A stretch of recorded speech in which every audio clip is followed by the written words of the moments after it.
Auto insurance can all seem the same until it comes time to use it. So don't get stuck paying more for less coverage. Switch to USAA Auto Insurance and you could start saving money in no time.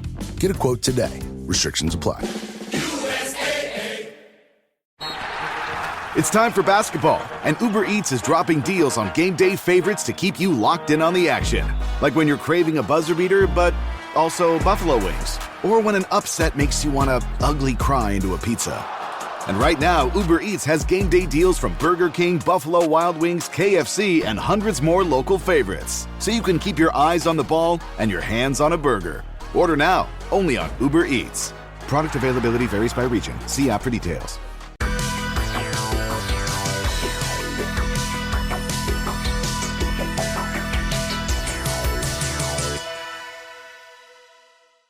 I'm Joseph. And I'm Nick.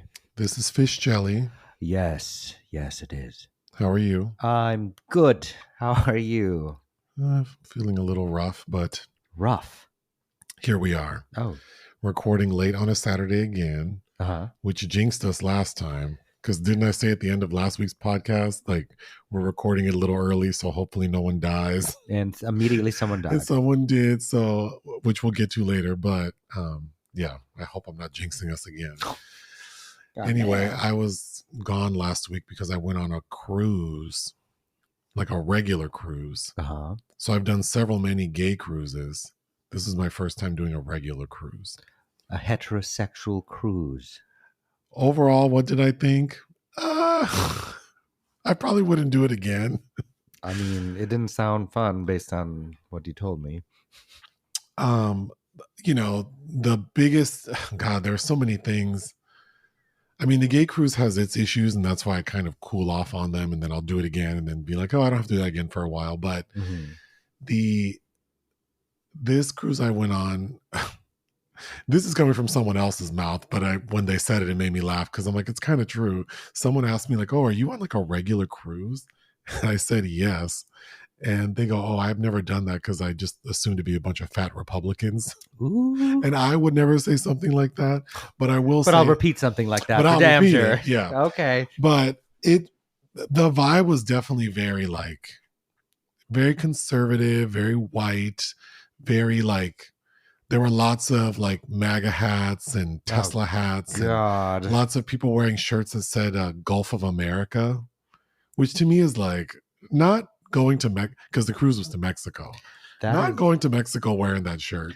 Wow. Talk about taste. Yeah, what great taste. But okay, what didn't I like the most? The crowd. I just felt very like out of place and uncomfortable, and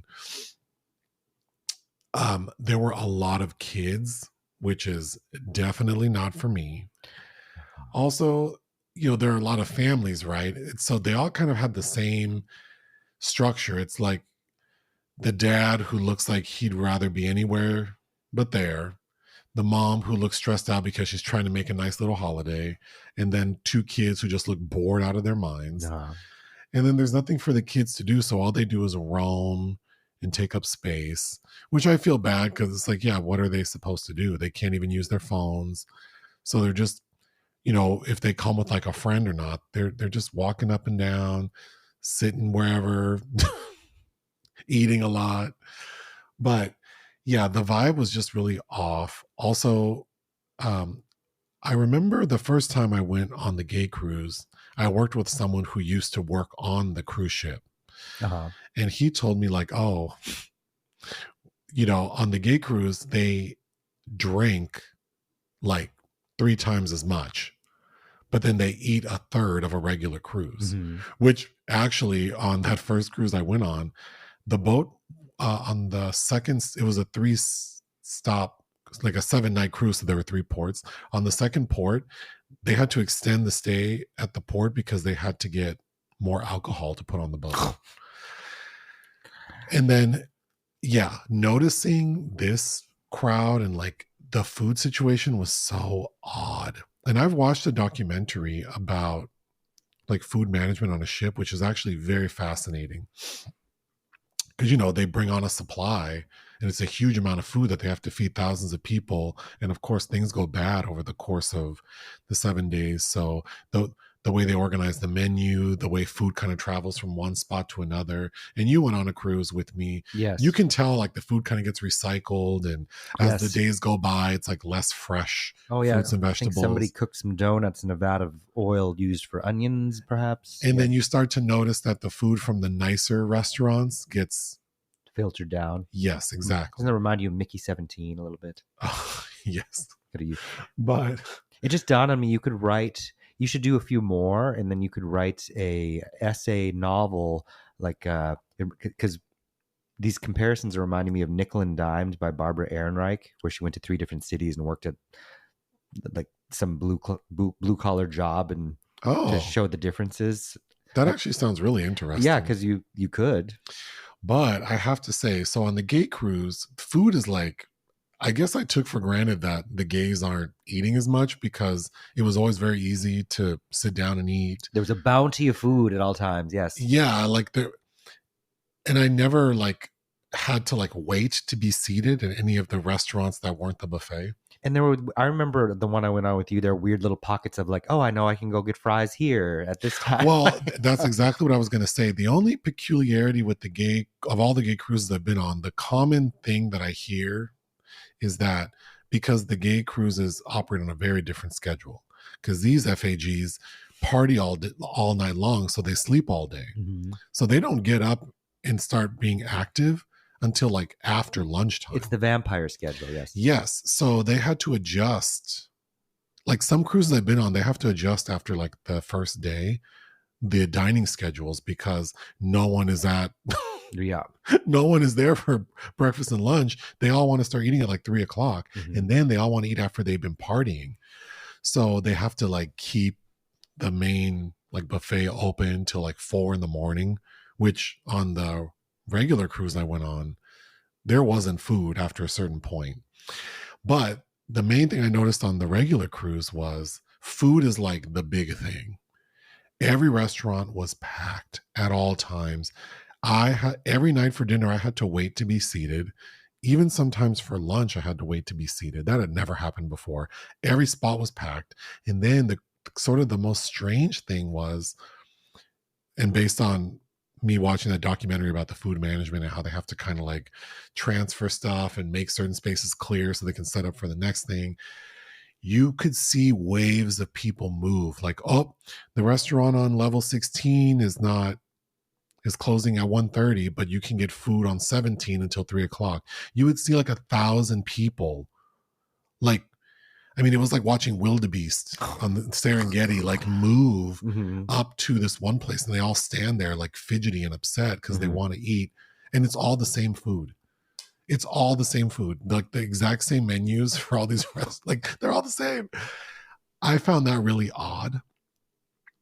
The entertainment is the other thing. On the gay cruise, they hire like gay specific stuff. They get drag queens. You get Kathy Griffins and Bob the Drag Queens and Todrick Halls and Vanessa Williams, and then you get like the gay Cirque du Soleil, that erotic, and then you get, you know, Ms. Richfield 1981 doing bingo, and you have the gay comics, right? Mm-hmm.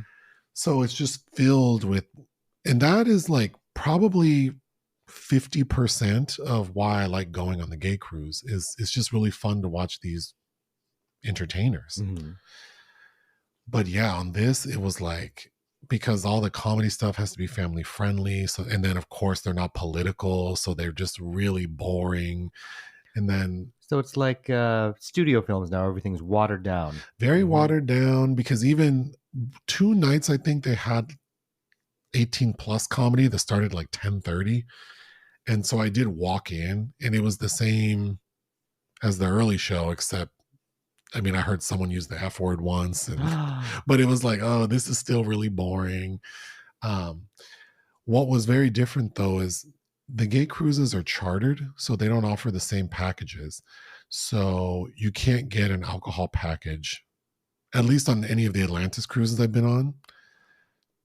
More recently, they've offered like drink vouchers that are like reduced price. So for people who drink a lot, those are of value, but they're still, you have to pay. So every drink's like $10. But this is my first time being on a cruise where like alcohol was included. Oh, happy day. So that probably was the one fun part. But then I literally, for the entire cruise, just spent all day and night drinking.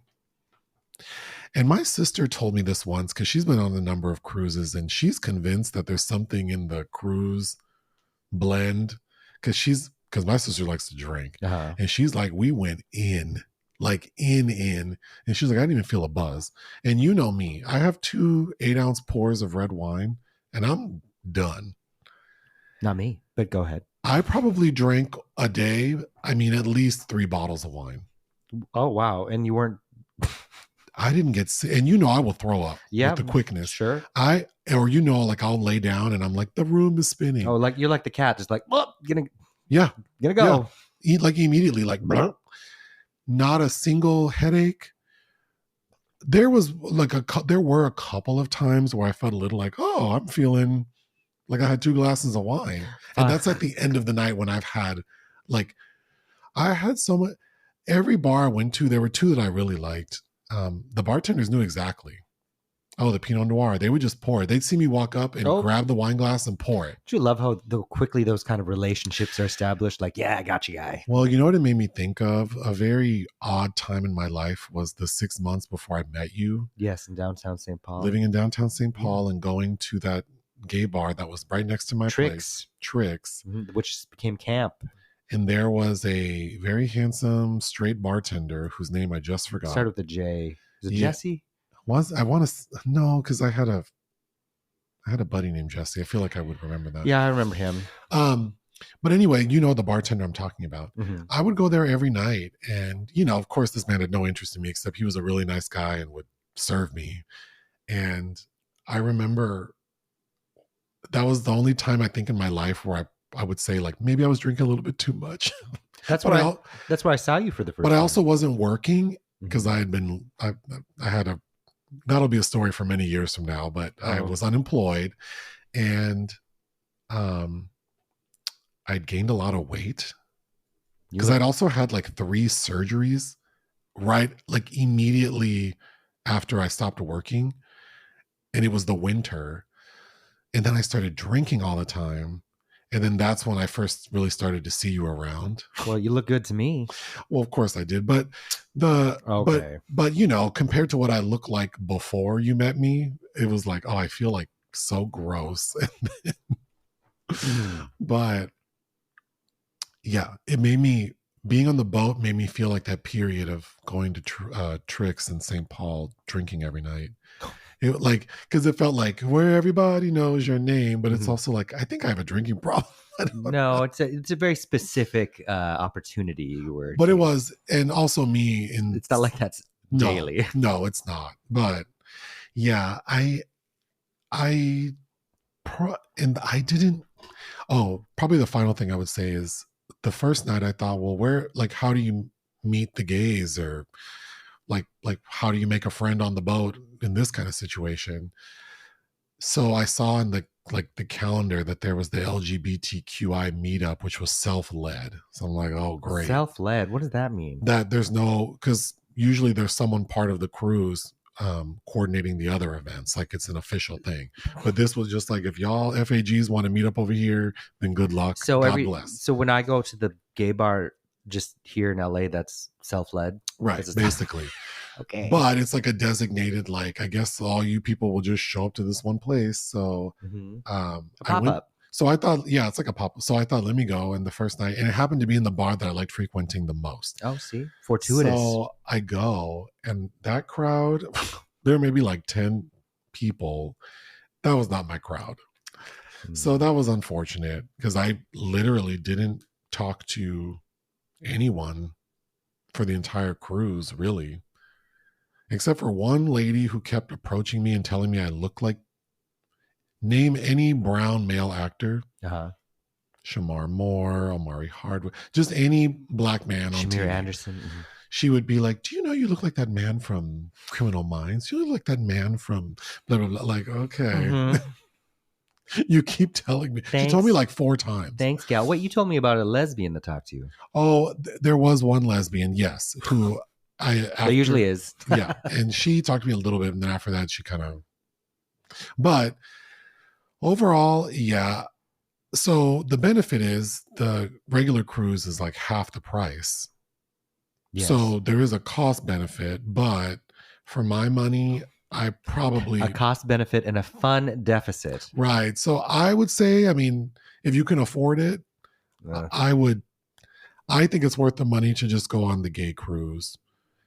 But then, of course, that brings all like then because the gays who were at that first meetup I went to when they were at because they did like round robin, like oh, say your name, where you're from, and how many cruises you've been no. on. And it's like, well, this is my first regular cruise. And then when I said, but I've done a bunch of Atlantis cruises, they all recoiled like vampires and onions, like or Really? garlic, not onions.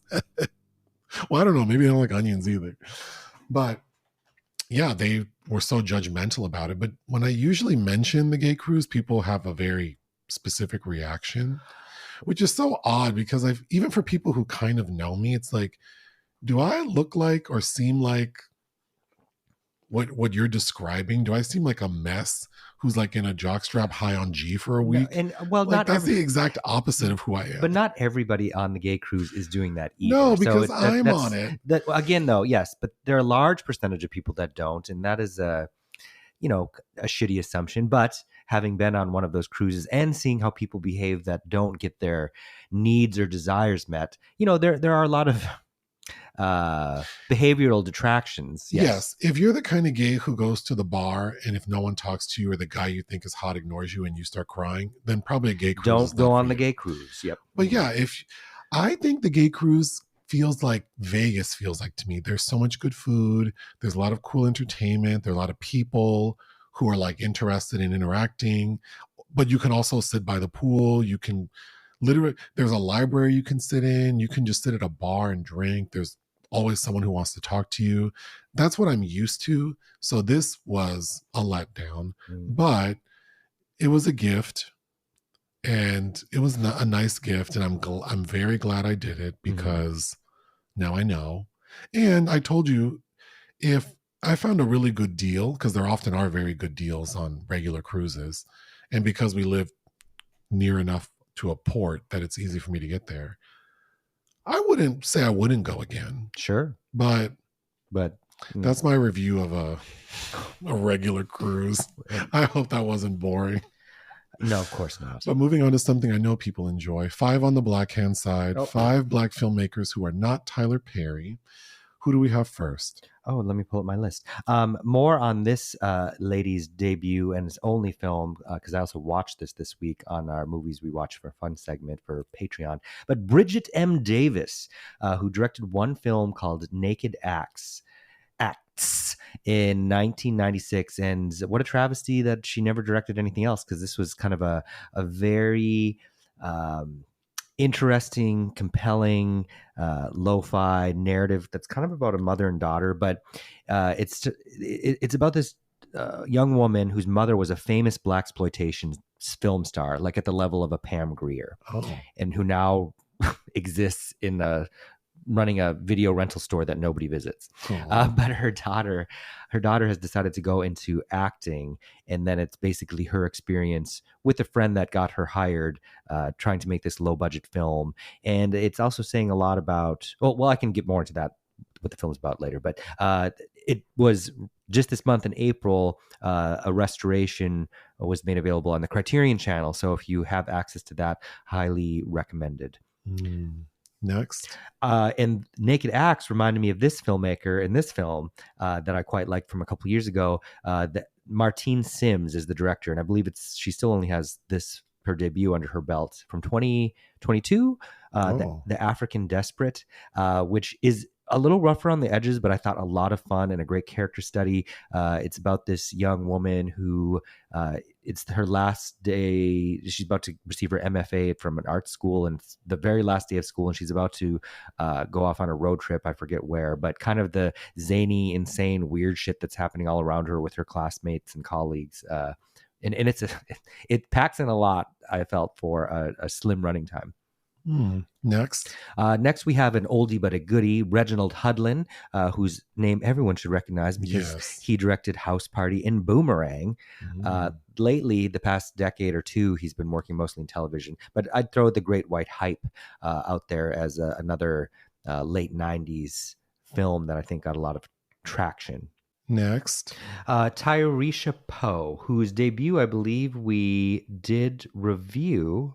Was at the I think it premiered at the 2019 Sundance Film Festival, Sella in the Spades, starring Lovey Simone, who you know from Greenleaf, which kind of had,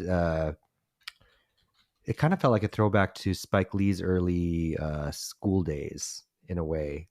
But Jarrell Jerome is in that as well. And then she would work again with Lovey Simone in her sophomore film, The Young Wife, which I have yet to see. And last but not least, Gerard Bush, who makes films with his husband, who is white, Christopher Renz, that they're called Bush plus Renz. They have some acronym that they go by too. To date, they still have only the one film under their belt, which was in my top 10 favorites of 2020, which is Antebellum, which I know a lot of people did not feel the same way about, but I think Antebellum was pretty fierce. But you interviewed them. I did interview them. That's right. Which is on our YouTube channel. God, yes. And it was over, well, that was during the pandemic, so it was over Zoom. But we saw them at a press screening. The press screening I brought you to for The Whale. They're a handsome couple. Mm-hmm. That's what I remember. Yeah. And their movie Antebellum. I don't think there's anything in the restaurant section except that you baked a cake. You challenged me. Well, you your had poor memory. So I am allergic to walnuts. I still eat them. And I don't like raisins. So carrot cake is hard because everybody puts damn raisins in it. I'll eat the walnuts, but those raisins are ruinous. So you said, I'll make you a carrot cake. And then I said, oh, can you do that? And of course, you didn't like that. And then you claim to have made one for me before. I have. I've made carrot cake many times in the 17 years we've been together. I don't recall any such cake. Okay, well, I did. In fact, and then when a couple friend of ours got married, I made a cake for whatever, it wasn't, what event was that we went to for them? And they wanted a red velvet and a carrot cake, so I did half and half. Oh, was it a birthday? No, it was in celebration of their nuptials. But it wasn't, or was it? But it wasn't the actual. They asked me if I'd make the wedding cake, and I'm like, please don't make me do something like that. I'll just make you a little side piece cake. Well, maybe it was for the wedding you made the cake. It was, but I was like, please don't let this be the wedding cake. I can't do that. But gosh, do I remember that? I remember you making a cake, and now I recall it being like two different cakes. Yeah, put together. Not like one half was one half was the other. Two different cultures coming together. Carrot cake and red velvet. But yeah, how complicated was it to make this carrot cake? The one I just made you? Yeah. Oh, I love baking. It was easy. The hardest thing is shredding the carrots, but I was reading. So I like this young woman who has a website called Divas Can Cook. So I've used quite a few recipes from there. Yeah. But I was reading her recommendation to do several different types of shreds on the carrot, which I did, which I'd never done before. It's very, I like the texture. It's very, I like a dense cake, but I don't like it when it's too moist. And this one, I like that it's dense, it's firm, it's moist, but it's not wet. Yes. And then of course there's real cream cheese frosting. Yeah. Did you have any food insights from the week? It's good for you. No, because I didn't eat. You were gone. I just right the day before you left, we went to Masa Pizza, so I gnawed on that deep dish pizza all week. Oh, that's right. You had that deep dish to eat. I had the last piece the day before you came back. Oh wow. All right, films released we didn't cover. I thought we were just going to do films that you were interested in. You have every movie that came out last week. No, there were some I left off, actually. Okay, The Friend. Okay, I watched this while you were gone because they sent me a press screener of it. I hated this film. Oh, I don't even know what this is. Yes, because you refused to go to the screening invite that I almost went to. Oh, with Bill Murray and Naomi Watts. You know what else I do not want to see is that damn God, he looks like, you know what he looks like? He looks like he should have been in the movie The Assignment. With Sigourney Weaver? Yes, that he should have been the before and then the after is Michelle Rodriguez. because that movie's about a person who's punished by getting sex reassignment surgery. Force, yes. What's his name? Rami Malek? Oh yeah, we're about to see. We see him Monday in the amateur. The amateur. God, I have that. I do not like him, and that movie looks so dumb to me, and I don't want to watch it. It does look dumb, but Larry Fishburne. Ugh. Anyway, the friend, you hated it. Oh my god! And from filmmakers I used to like, David Siegel and Scott McKeague, like their early works, like The Deep End and Suture. This was trash, and it's based on a book by the same lady that wrote The Room Next Door, which also kind of shocked me. But it's so white. Naomi Watts and Bill Murray are writers, and I forget who he's married to. He's had three different wives, and he kills himself, and they're all at his funeral. And his current wife is like, "Look, I hate this damn dog," he says, and he wanted you to take this Great Dane to live with you in your New York apartment, which doesn't allow dogs, and she can't afford to be kicked out. But she takes it. And there's a lot of conflict over that. And at every possible turn, it's just poor Naomi Watts having to be what I thought was this obnoxious white woman. It's like, girl, this dog is not meant to be in this apartment. That's just it. You're going to risk your livelihood and then cause all these scenes and then have to go get, she figures out a loophole by getting the dog listed as a, whatchamacallit, a service animal. So she finds a friendly doctor and says like, look, this is like, can you just write this up for me because I need to have this dog. Okay. I hated it. It is so obnoxious. And then the score, and then there's this endless narration from Naomi Watts because she's a writer. It's too much damn talking. The only decent thing is what a beautiful dog and what a great performance the dog gives. Okay, hell of a summer. I almost went to a press screening of this while you were gone, and then I went to see the Alto Nights instead. But Finn Wolfhard and Billy Brick directed. You know who Mr. Wolfhard is, and it's a comedy horror camp movie. A Minecraft movie. I had asked. Oh, is that with Jack Black and Jason Momoa? Yeah.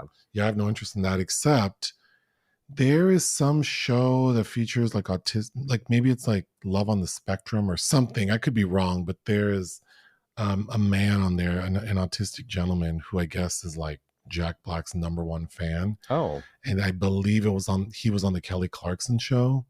And Kelly Clarkson goes, "Oh, I know you're like the world's biggest Jack Black fan. He made a video for you." So we see Jack Black saying hi to this guy and then says, "I wish I could be there. But but luckily I'm in the new Minecraft." I know nothing about Minecraft. But he goes, "Luckily I'm in the new Minecraft movie. So I have the power to like teleport here now." And then you see Jack Black run out onto the stage to greet this man. And even if you don't have a lot of feelings, it was really sweet. Oh, because this man is giving a very like genuine reaction to seeing this person he loves, and Jack Black's being very nice, and but the the guy's just like holding him, looking into his eyes, saying like, "I can't believe I'm meeting you. I like you so much." Oh, it's worth looking up on YouTube. Jack Black does seem like good people. Yeah. Anyway, Minecraft movie, no interest in seeing that, but no. Jared Hess directed it, who I don't really like. Napoleon Dynamite, not for me. No. Oh, I do like Napoleon. I know Dynamite. You do. I don't like it. I like the older brother. Yeah, there are parts, but no. Oh, and Gary Gregg is in Napoleon Dynamite. He's the uncle. Yes, he is. I saw another film with him this week too. Anyway, yes. Okay, next, Eric LaRue. This is a 2023 premiere, but finally coming out. Michael Shannon's directorial debut, starring Alexander Skarsgård and Judy Greer, and it's about a young. I think the title name. This young man, I think, did a school shooting, and then his mother is mulling over not meeting the parents of his victims. Oh. Freaky Tales. Anna Boden and Ryan Fleck, who aren't directors I necessarily love, but they're new. This I would have seen this, and it's just it was that kind of a week. But Pedro Pascal, Jay Ellis, and Ben Mendelsohn star, and it looks kind of like a nostalgic comedy throwback. It's set in 1987 Oakland. The Luckiest Man in America. This is also based on a true story. Samir Oliveros, Paul Walter Hauser stars as this game show host. I don't even know what it's about, but it's about some wild, crazy thing that happened on some game show. But Shamir Anderson and Walton Goggins, who's really, really hot right now, are also in it. A nice Indian boy. We almost watched this. Oh, with my friend. What? Groff. Jonathan Groff and Karen Sony. Directed by Roshan Sethi, a gay multicultural film. I don't know. After watching The Parenting, I'm sure this is cute. It kind of reminded me of I had enough of these interracial queer relationships. my very first boyfriend that I came out to my mother with was from India, from Kerala actually, and so I think that there was. We tried to. There weren't a lot of films that had the one multiracial or interracial gay couples represented in film. It's especially like a white and Indian mix. But I remember renting A Touch of Mink, which Kyle MacLachlan stars in as A Touch of Pink, which is a play on the Rock Hudson Doris Day film. But I remember Kyle MacLachlan playing Cary Grant from the movie Gunga Din, if that's right. I haven't watched that since 2004 or 5. Anyway. So yeah, now we have 2. Lastly, Psychotherapy. This sounded kind of interesting. Turkish director Tolga Karaçelik, probably butchering the surname, I'm sorry, starring Steve Buscemi and John Magaro, and it's about a journalist interviewing a serial killer who has retired. All right. Okay. Projects of interest. Are you trying to go over some Cannes No, stuff? I was just reminding us that by this time next week, we will know what is going to be playing at the Cannes Film Festival, which is very exciting to me. Very exciting to Nick, yeah. Yes, I think there are many other people around the world that are equally excited about that. I think there have been lots of rumors, and then some stuff has been kind of confirmed, but I'll just wait to talk about it until we know when we know. But this is the pre-talking, the getting everyone's just saying, get whistle ready. wet. Okay. Because this shit's about to get heavy. Anyway. Next, something from Fincher. David Fincher is reuniting with Brad Pitt, who he directed in Fight Club and Seven, and maybe I'm forgetting something else. I'm not sure. He is directing a sequel to Once Upon a Time in Hollywood, the Tarantino film, in which Brad Pitt won his Oscar for. So that sounds fun. And then I posted something about Faye Dunaway playing Joan Crawford again. Is that real? I don't know. I was looking for other sources, and the one you posted was the only somebody else I saw brought that up too. That's all I could find. Am I spreading fake news like that damn Halle Bailey as Janet Jackson thing? So I don't know if this is real, and if it is, I have a hard time believing it would actually come together because I didn't see any director in that little blurb that was up, and I have to believe that news like this would be picked up. Well, we reviewed the Faye documentary, and she seemed kind of fragile. She seemed fragile for a while. Yeah. So I'm the one who reshared it, but I don't think this is happening. But if we can keep hope alive, as Don King would say. We can. Or, I'm sorry, Jesse Jackson. I couldn't find additional sources, so I don't think that this is happening. But what a world! Would it were? Lastly, I saw an Instagram post that Cher is going to star in this new Francis Ford Coppola movie called The Widow Pane. Fake news. That's not real? That's fake news, yep. Oh. That was an April Fool's Day joke. Oh. But they did add that Cher did mention that Coppola has been talking to her about a project that he has been wanting to do with her. Okay, well, I'm glad I cleared that up. Okay, on Patreon this past week, we are continuing to review RuPaul's Drag Race Season 17. The semifinals were this past week, so we have that up. Mm-hmm. And then we have many more movies coming in the coming weeks. Mm-hmm. All right, so last week we recorded our podcast late Saturday night, and I was afraid that someone might die in the wee hours of Sunday morning, because we usually record Sunday morning. And sure enough, Richard Chamberlain. Yep.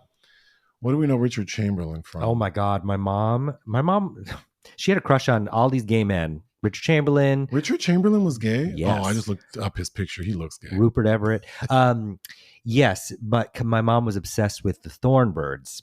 and which I've been wanting to. I want to reread it and then watch the series and do maybe a Patreon review for it, because that shit is the jam. Wait, what is? The Thornbirds. That's a series or a movie? It's a miniseries. Oh, With Richard Chamberlain. that kind of sounds familiar. Oh yeah, I brought it up before. Rachel Ward, who my mother couldn't stand. She wasn't right for Richard Chamberlain, and a great Barbara Stanwyck. Anyway, that clip I sent you of Barbara Stanwyck screaming about how that she's still a young woman in this old body. That's from that. Anyway, he was also in a very famous miniseries adaptation of James Clavell's Shogun.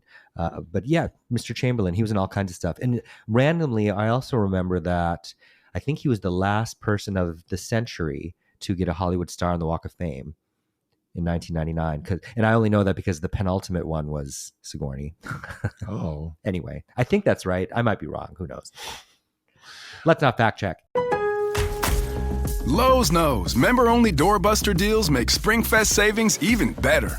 Right now, rewards members can get 3 19.3-ounce Bonnie Plants vegetables and herbs for just $10. Plus, save $50 on a Charbroil Performance Series 4-burner grill, now $149. Lowe's, we help, you save. Valid through 4/7, excludes Alaska and Hawaii. Selection varies by location, subject to change while supplies last. Program subject to terms and conditions. Details at lowes.com/terms. This episode is brought to you by Indeed. When your computer breaks, you don't wait for it to magically start working again. You fix the problem. So why wait to hire the people your company desperately needs? Use Indeed's sponsored jobs to hire top talent fast. And even better, you only pay for results. There's no need to wait. Speed up your hiring with a $75 sponsored job credit at Indeed.com/podcast. Terms and conditions apply.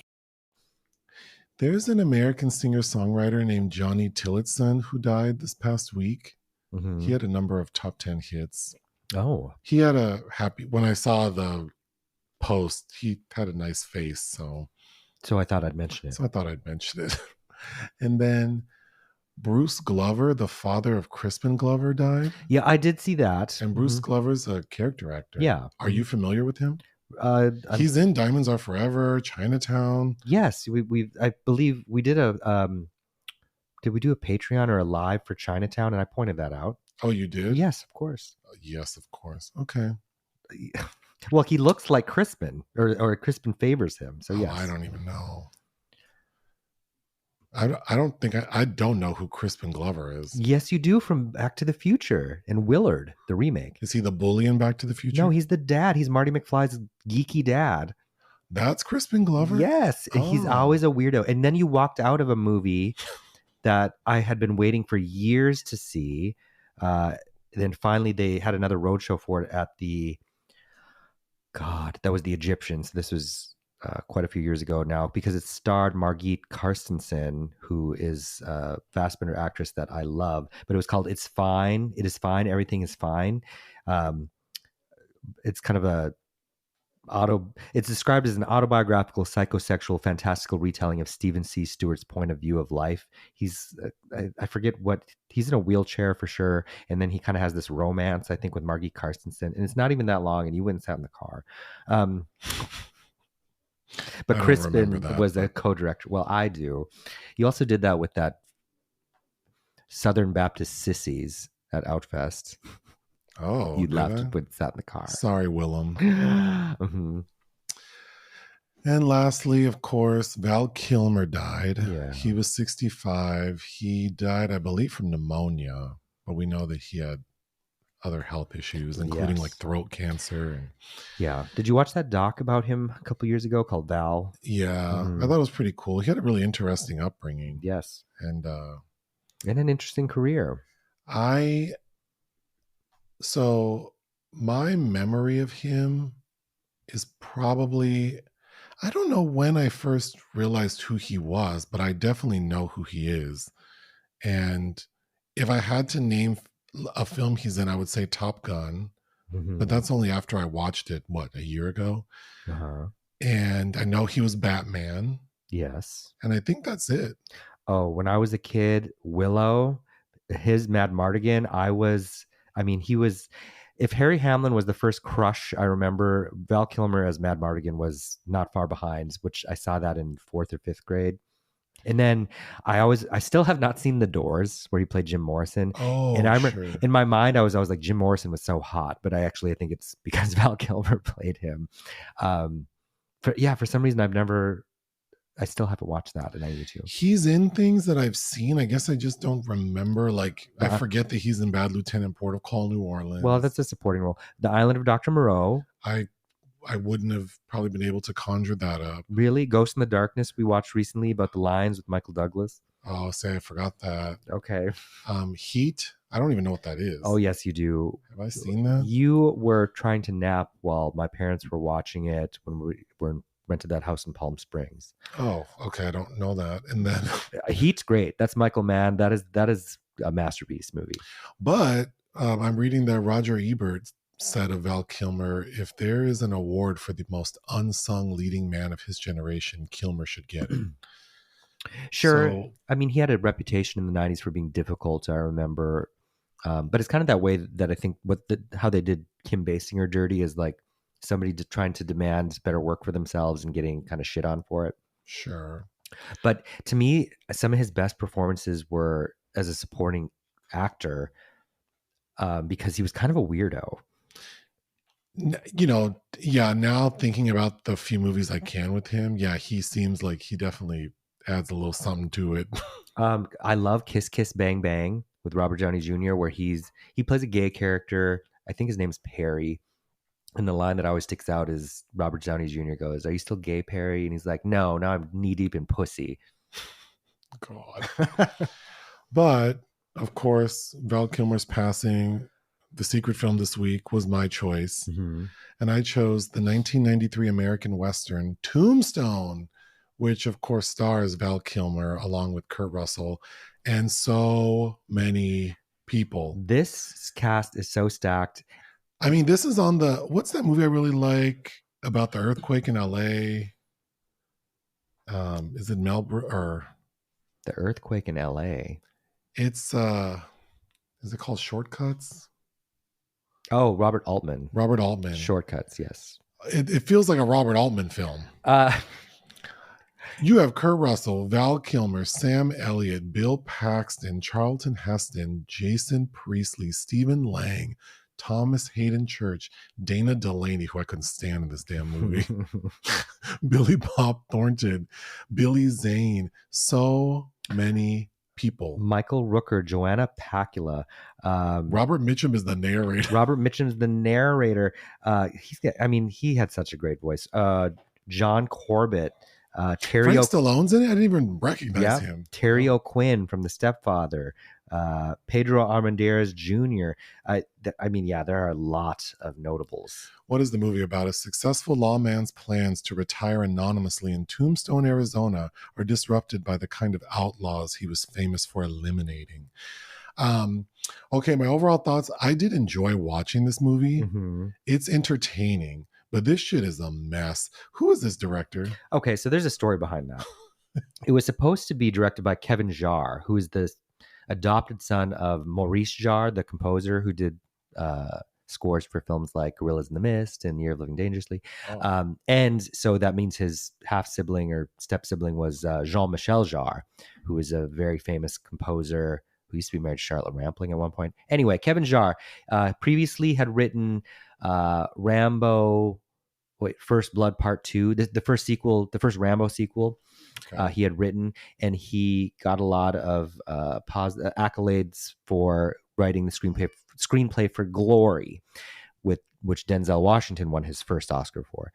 Anyway, so he was this was his script, and then I think soon after production started, it was clear that he was not up to the tasking of directing this. So they got George P. Cosmatos to stand in for it, who directed that Rambo sequel and many other films, including Cobra, starring Sylvester Stallone, and a really bad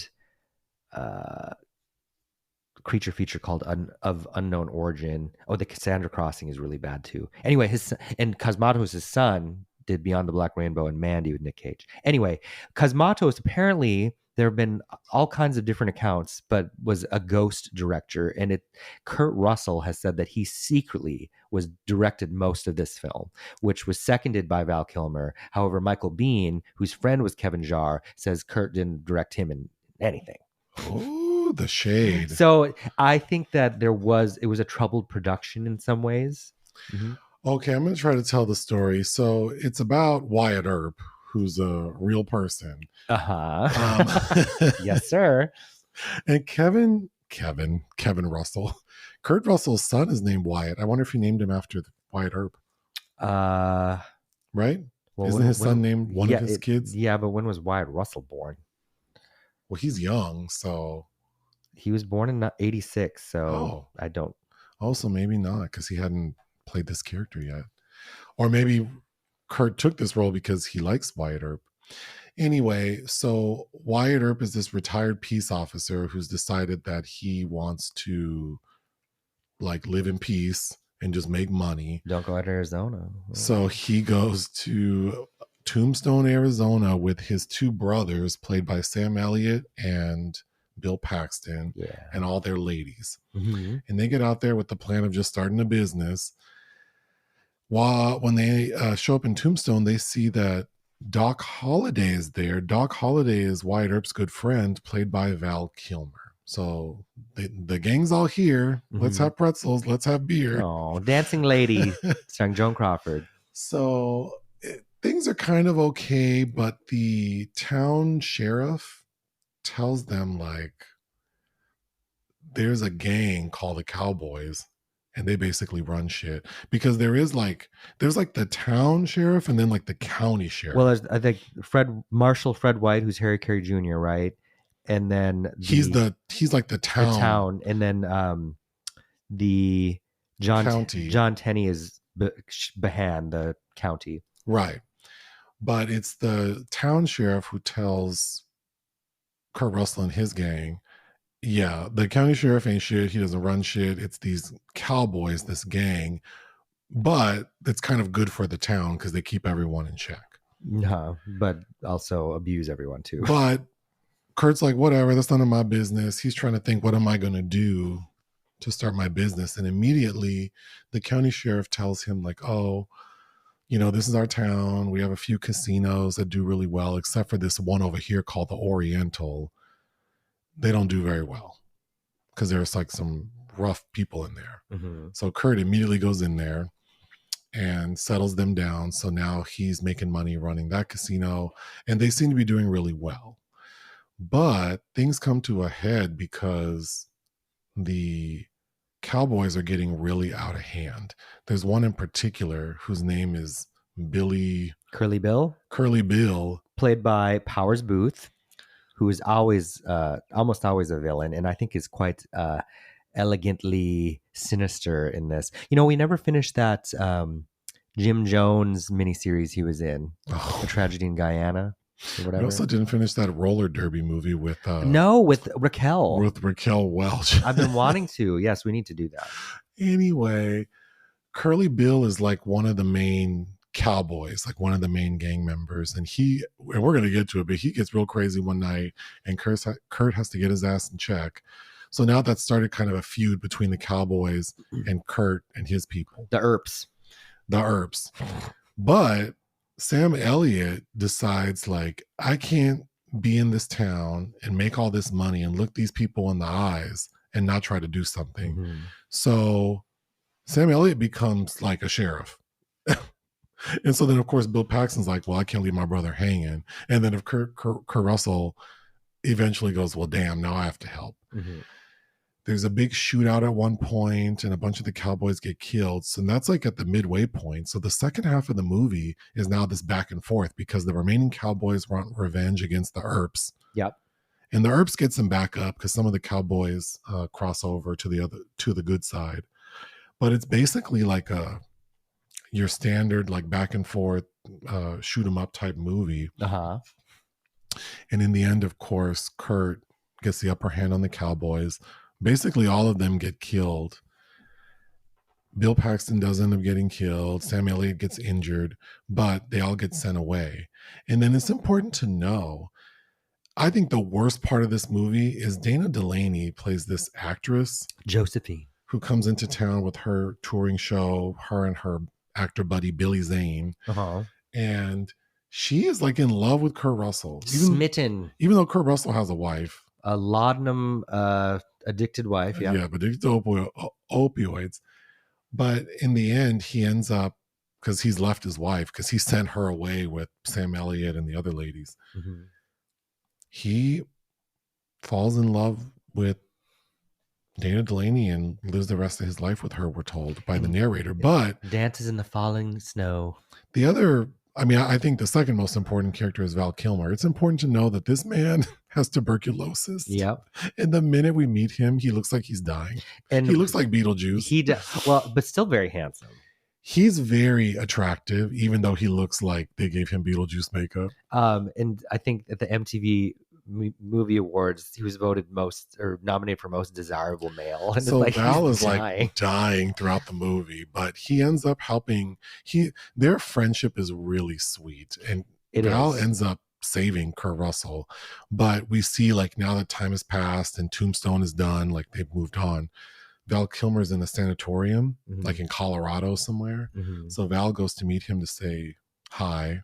You mean Kurt Wyatt? I'm sorry, Kurt Wyatt Earp goes to visit Doc Holliday, Val Kilmer, and Val Kilmer's dying. He's dead to the bed. And he basically tells his friend, like, thank you for being a friend.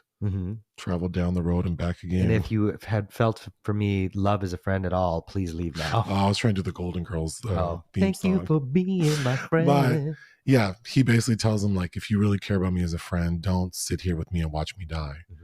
And as soon as Kurt leaves, we see Doc Holliday die. Yeah. The end. You're a daisy if you do.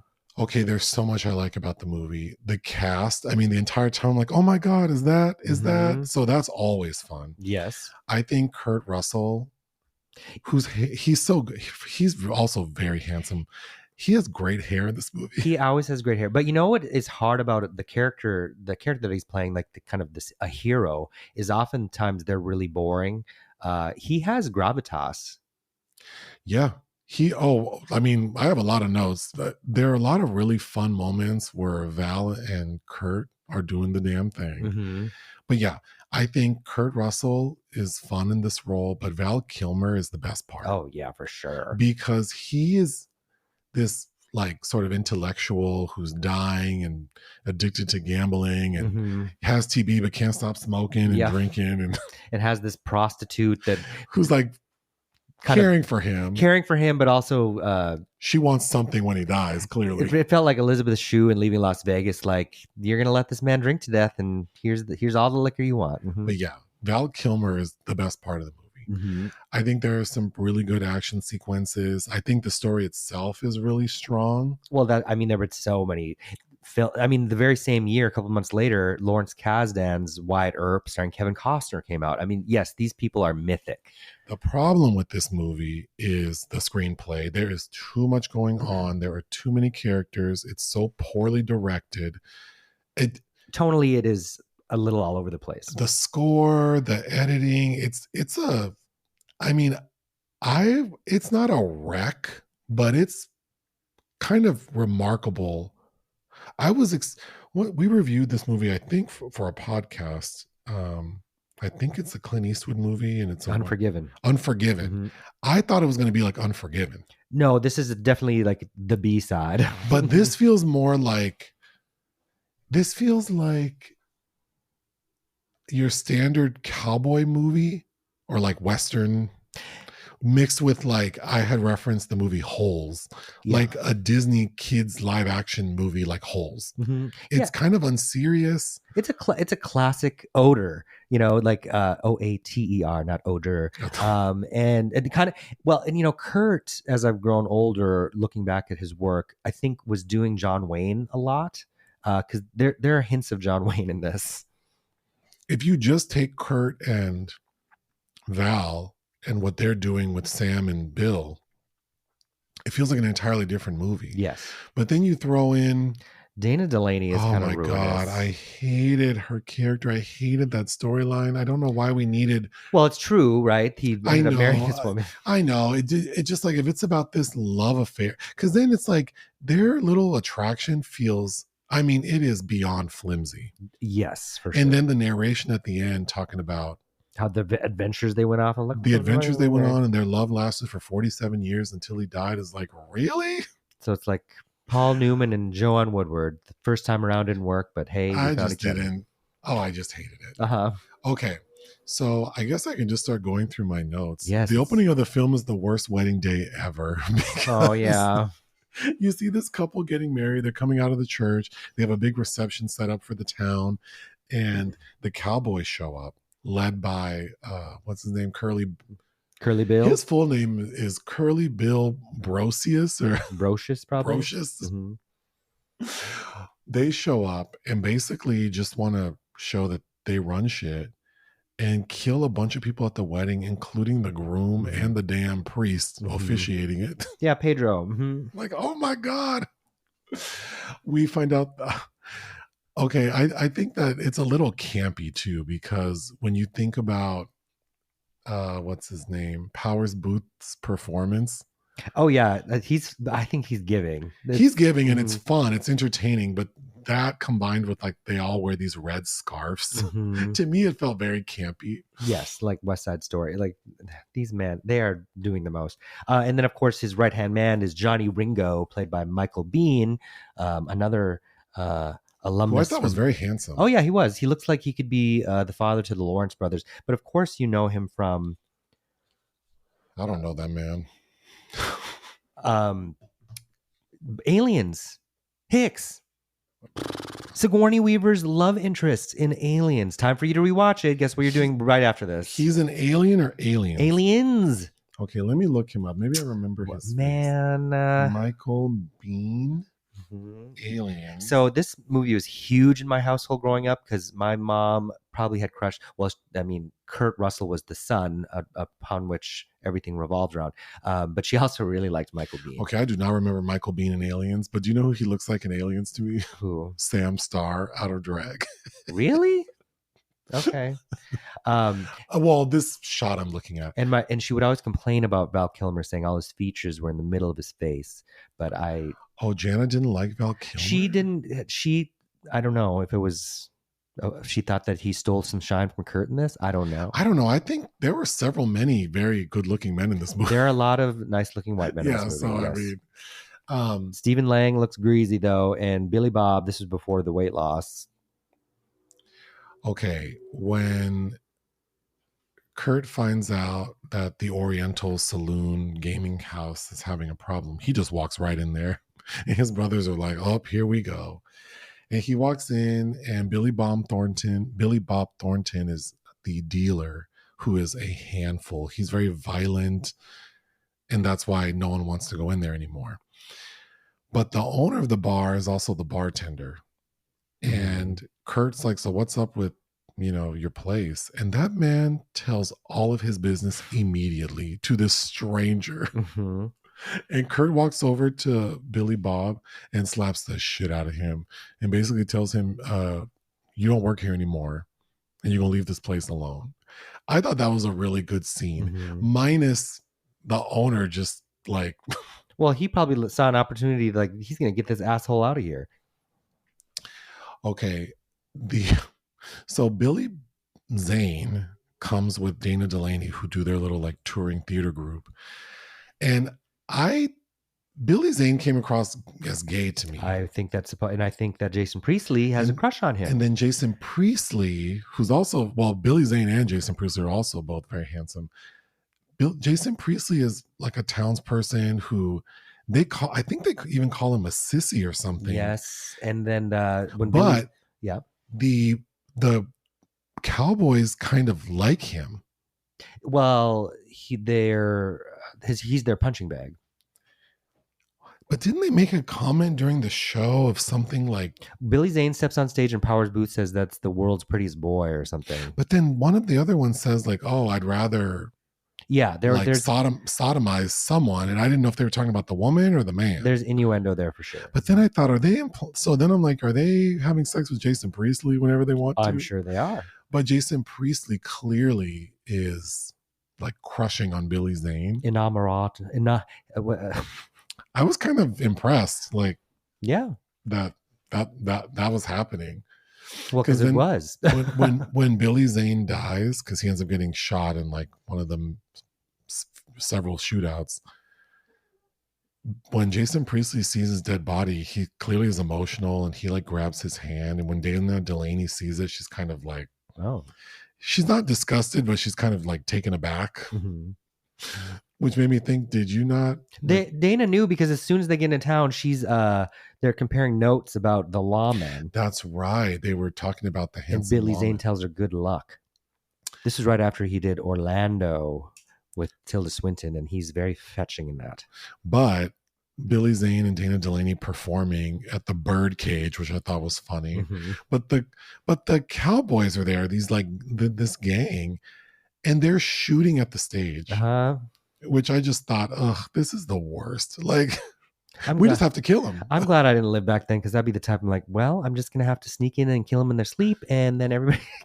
Okay, another thing that frustrated me is Kurt Russell's wife. She's addicted to laudanum, and she's fully strung out, and we never really get a sense of like what happened. Like, they don't get into that. Like, was she injured, and that's how she got the first little dose?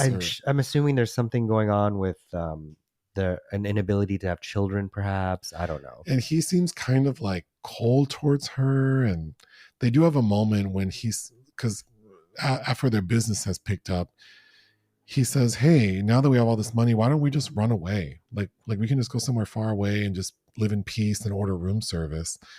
And then she looks at him like, are you crazy? And I thought that was a good scene, because you could see in his face that he's like, oh, yeah, you're never going to be what I want you to be. Yes. It also made me think of Colleen Gray and the Leech Woman, like, room service, is there laudanum in it? Or is that the one where she goes, something about the bar? The bar. Yeah, the bar. Are we there yet? Are we there yet? Is there a drive-through bar? So the game they're dealing at the Oriental is called Pharaoh, which I didn't know what it was, but it's basically like a counting cards game, or like it's not counting cards, but it's like the game War. Uh-huh. And that's what everyone's getting worked up about. Yeah. Imagine having shootouts over playing Uno or stuff. Well, like, it was a different time, different things to worry about. Calm down.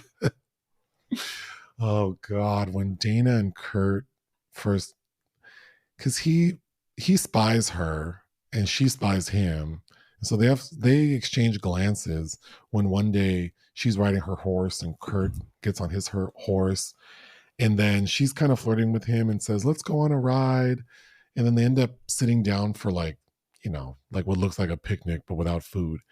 And Dana Delaney, the way that characters are written and the way she's performing it and her asking a million questions, I thought she was so annoying. She was so annoying. Yes, like a little girl, virtuous.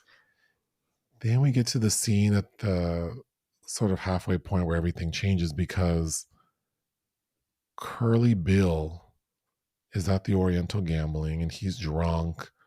And then he walks out with his two guns and just starts shooting everywhere. Well, I think he was coming out from the opium den. Oh, you're right. He wasn't at the casino. He was at the opium den. So he's feeling high and good and starts just shooting he seemed like he was in ecstasy. And so everyone's like, well, what are we going to do? And then the town sheriff, whose name I keep forgetting, is it Powers Booth? The town sheriff? The town sheriff, not the county sheriff. The older white-haired man. But Marshall Fred White, played by Harry Carey Jr. Harry Carey Jr. Mm-hmm. He's like, I guess I got to do something. So he goes out there to try to stop Curly Bill. And Curly Bill is cool about it. He's like, oh, sorry. And he kind of turns his guns away from the sheriff. But then because he's high, the way he's holding it, the gun accidentally goes off and kills the sheriff. Mm-hmm. And that's when Kurt comes out and regulates. And then I was so annoyed because Stephen Lang comes out with the other strangers and they're all mad because they want Well, I was confused because Stephen Lang says give him to us, like they're gonna do something with him. And at first, I think they he's not going to be arrested. Remember, because they're like, there's no law here. Yes, you're right. But I think part of my problem, and I read other little reviews about this movie, and I think a problem people have is there are so many characters. They're not well developed. I wasn't always sure who I was dealing with and what side they were on. Mm-hmm. But yeah, Stephen Lang says, give Curly Bill back to us. And Kurt Russell says, no, he's going to be judged. Trial. Mm-hmm. He's going to stand trial. So that's when like the grudge happens. Mm-hmm. But yeah, I was a little frustrated too, because I don't understand. The Cowboys are so awful, but then we're made to understand that like the town appreciates them. I don't quite understand. Well, but so says that Marshall, as I think is a way to suggest that the way things are fine. Sure. Because trying to rein them in is too difficult. So when Sam Elliott and Bill become sheriff, they decide that, because now the current sheriff's dead, they decide they're going to have a new rule, which is there are no guns in town, which does kind of work. Yeah. Okay, Val Kilmer, because he has like an affect in this movie, like he's putting on an accent. A drawl, yeah. I thought it sounded like Dave Chappelle. When Dave Chappelle does that sometimes. Drawl. Mm-hmm. Yeah, when he's doing a thing. Mm-hmm. But it worked very well for me. I thought Val Kilmer was he was captivating in this movie. Oh yeah, very appealing, yes. But yeah, aside from the more serious bits, some of this movie feels like a cartoon. Some of the editing, we get like 2 shootout montages where it looks like a fever dream, mm-hmm. and not in a fun way. Well, it looks like they shot a bunch of scenes of people just flailing about shooting, mm-hmm. and then the poor editor had to just put it together.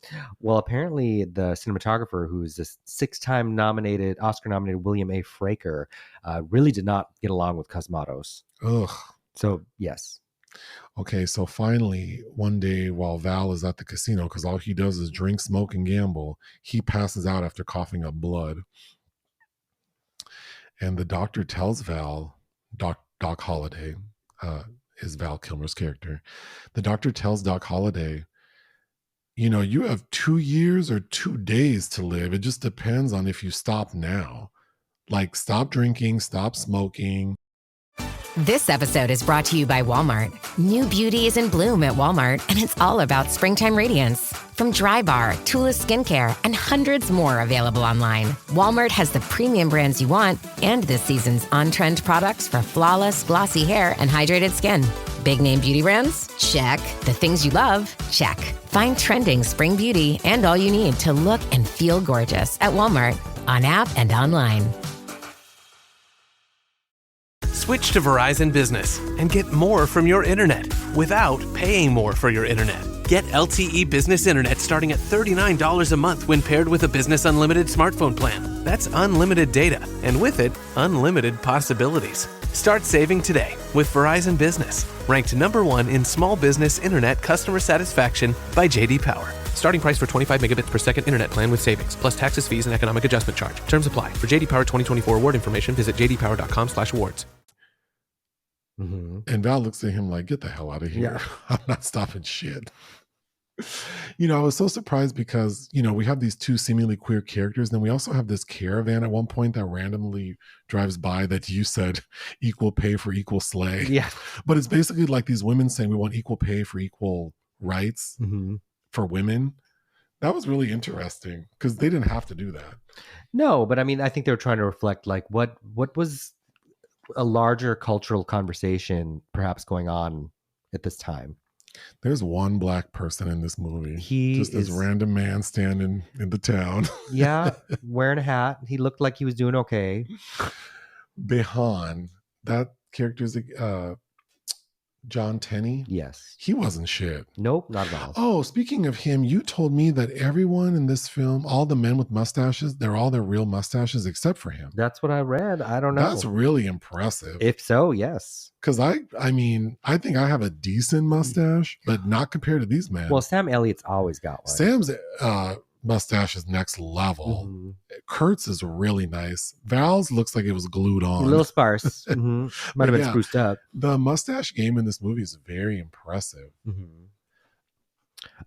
Notably, in what's the production designer on this was Catherine Hardwicke, who's become a notable director herself. She did the first Twilight movie in 13. That's right. She was at a screening we were in. Well, I think right after we ravaged a movie she directed. Yeah. Was it that one with Kate Beckinsale? No. Yeah, she was like right in front of us. Yes, she was. Like, ugh. Sorry, girl. Okay. I hated the score whenever Dana Delaney was on screen. They made it like, it almost felt like a Hallmark movie. The score, yes. It was so unserious. Schmaltzy. And that's what it's like. There's kind of an old school quality about it. Like the Westerns of yore. The movie I was trying to think of was Mafia Mama with Toni Collette. After Kurt takes Curly Bill and now the cowboys are mad when they come back for revenge, they basically tear up the little town and they set a structure on fire. Oh yeah, I'm like, oh no, shit's about to go down. It's like, oh my God, no. But I have to say, the shootout, that second shootout, the shootout when at OK Corral. Oh my God, I thought that was so good. Mm-hmm. That was really good. That was very good. Yeah, where we see Stephen Lang doing one of his many stints of running away. Yeah. Okay. So then after that shootout, then of course there's another moment where the cowboys come back and they're trying to get the Earps, and they've shot Sam had already been shot, and now his one arm doesn't work. And then we see Bill Paxton gets shot, but he's not killed. But then we get a moment where one of the cowboys breaks into like the women's house, like the three wives plus Dana Delaney. And someone breaks in, shoots up the house, doesn't hurt any of the women, and then runs away. And those ladies, they just sit there looking like nothing happened. I thought that was so weird. Like that felt like bad direction. Again, I think there were some inconsistencies. So then we can see that Sam gets shot again and killed, and then Bill. No, Sam. I'm sorry. Sam gets shot. That's when he hurts his arm, and then Bill gets shot and killed. So Bill gets shot twice. Poor thing. Yes, Bill Paxton dies on the pool table. Mm-hmm. Oh, but after Bill Paxton's funeral, we see the remaining Earps leave on a train, but then Kurt stays, and we find out that he's a U.S. Marshal now. Mm-hmm. So now he's real mad, and he's yelling, "Hell's coming with me," because he wants revenge. And then that's when we get another montage of and it's at that point where because the film's 2 hours and 10 minutes, it does kind of get after that montage of just, I mean, it literally looked like people on horses just flailing their toy guns everywhere. Mm-hmm. But then Kurt finally gets Curly Bill, but it's not him who kills him. Doc Holliday does it because Johnny Ringo. I'm sorry. Kurt does kill Curly Bill. He does. And then the last one is he's got a date with death, i.e. Johnny Ringo. And Johnny Ringo is important because he's like the fastest draw in town. Yes. And his only real rival is Doc Holliday. So, and Val is like saying he's so sick he can't get up. So, well, because right before this happens, Val's sitting on a horse and passes out, which I hate to say it, but the way it plays out, it was kind of funny. But yes, go ahead. So Kurt thinks, or Wyatt Earp at this point, in the way this film depicts, thinks that he's marching to his death to go to this duel because he knows he can't outdraw. He can't outdraw Johnny Ringo, and then Val Kilmer fakes being more ill than he is and circumvents it and shows up and pops him. That's a good friend. Doc Holliday is a really good friend. I'm your Huckleberry. My only other note is when Jason Priestley sees that Billy Zane has died, he gets really upset and runs, like he tells the cowboys, "I'm out of here. This is ridiculous." And then we don't ever see him again. Yeah. That was because he says, "I'm going to do something about it." And then he doesn't show up again. I mean, Like, okay. His story remains untold. I have some other thing. Well, I can say it now. So apparently Val Kilmer has his memoir called I'm Your Huckleberry. And he has a passage in it about this film that I thought was really well written. Mm-hmm. He goes, one way or another, Americans have to deal with the West and its glorious, sordid, sadistic past. We fought lawlessness to create an even more lawless law, one that excused and perpetuated genocide. Even today, this gun-obsessed nation that we love remains mired in a dilemma centered on pistols and rifles with romantic ties to our murderous past. We love Westerns. We learn everything from Westerns, and yet we learn nothing from them. We continue killing ourselves in an unconscionable way. That's why when I had the chance to play Doc Holliday, I grabbed it. I thought that was well said. Yeah. Yeah. What would you give Tombstone? 3. This movie is a whole ass mess to me, but I did really enjoy it. And I think that there's some really strong performances. It's a lot of fun. And there's some fun moments and some thrilling moments. So I would also give it 3 out of 5. But yeah, it was a real treat seeing Val, who, again, even looking, I mean, literally painted to look like he's dying. He was still so handsome. Yeah. While he did have an impressive career, it's interesting that he is not at the level of some other actors around that same period. Oh, yeah. He came up alongside Tom Cruise and Kevin Bacon and, But, I'm assuming that, based on the documentary I watched about him, and that he sort of did things his way. And yes, he, so I'm glad I got to watch this movie. It was either, at the last minute, I thought about switching it to his Batman movie because I don't think I've seen that. Because who's the villain in that one? Isn't it Tommy Lee Jones and Jim Carrey? Oh. Isn't it? It's Batman Forever. Oh. And Nicole Kidman, and that's the one with the Seal song, "Kissed by a Rose." Oh, I kind of want to watch that now. Well, we still can. He didn't like playing Batman. Did he say why? Because he was behind a mask the whole time. He didn't. Oh, sure. I think he, based on the documentary if I'm remembering correctly, he opted out of doing Batman again. Oh, so they offered him another movie. I think he would have had the chance. Yeah. Wow. Wow. So he really was like, I'm going to do what I want to do. I mean, it's not good. So it was either Batman Forever or Tombstone, but I had already made the thumbnail for Tombstone. I mean, I could always watch Willow. But I'm glad I watched it. And also, I like Kurt Russell and hadn't seen it either. Yeah. But yeah, if for people who have not seen Tombstone, I would recommend it. I think it's a good popcorn movie. Yeah, for sure. Mm-hmm. All right. So next week, I don't know what's happening. We have a busy week. Do we? We've seen The Amateur, Drop, Warfare. There's a Willem Dafoe film. Did I agree to all those? You did. Mm-hmm. I agreed to 4 movies. Yes. And their screenings? 3 of them are, yes. The Willem Dafoe one is not. Are you reading anything? Still Clarice. L'Spectre. Mm-hmm. Would you like us? Would you like to leave us with any words of wisdom? No. Okay. No. Well, love, peace, and hair grease. Bye, Val. I'm your Huckleberry. That's in the Flotsam and Jetsam in my mind right now. Okay. Ta-ta.